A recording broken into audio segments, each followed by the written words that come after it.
नमस्कार मित्रांनो, व्हिडिओ आवडला तर व्हिडिओला लाईक आणि चॅनलला सबस्क्राईब करायला विसरू नका।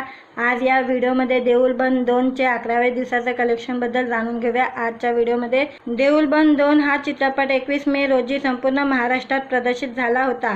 या सिनेमाला पहिल्या दिवसापासून प्रेक्षकांनी हाऊसफुल प्रतिसाद दिलेला पाहायला मिळाला होता। पुण्यातील अनेक ठिकाणी पहाटे 5:30 वाजताचे शो सुद्धा हाऊसफुल होते। याशिवाय देऊळ बंद 2 ने पहिल्या 3 दिवसातच आपलं मूळ बजेट वसूल करत 11,37,00,000ची कमाई केली होती। यावरून हा सिनेमा बॉक्स ऑफिस गाजवणार हे जवळपास स्पष्ट झालं होतं।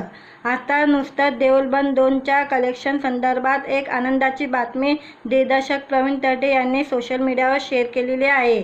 देऊळ बंद 2 चित्रपटाने अवघ्या 11 दिवसात तब्बल 50,15,00,000ची कमाई केली आहे। खरं तर मीडिया रिपोर्टनुसार देऊळ बंद 2 सिनेमाचं मूळ बजेट जवळपास 8 ते 10 कोटी आहे।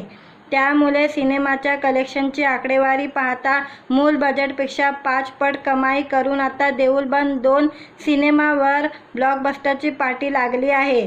या ऐतिहासिक कामगिरीसाठी संपूर्ण मराठी कलाविश्वातून प्रवीण तरडेवर शुभेच्छाचा वर्षाव करण्यात येत आहे।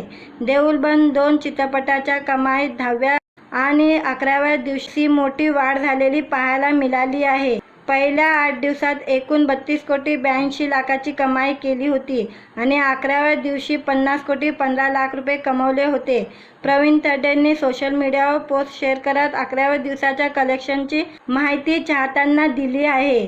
आणि इतिहास घडला मित्रांनो, असं कॅप्शन त्यांनी या पोस्टला दिलेलं आहे। देऊळ बंद 2 चित्रपटात प्रवीण तरडे, स्नेहल तरडे आणि मोहन जोशी हे कलाकार मुख्य भूमिकेत झळकलेले आहेत। तर महेश मांजरेकर, प्रसाद ओक, मंगेश देसाई, देवेंद्र गायकवाड, रमेश परदेशी, ओम भूतकर, सुनील अभ्यंकर, संकृती बालगुडे यांनी महत्त्वपूर्ण भूमिका साकारलेली आहे। मित्रांनो, व्हिडिओ आवडला तर व्हिडिओला लाईक आणि चॅनलला सबस्क्राईब करायला विसरू नका।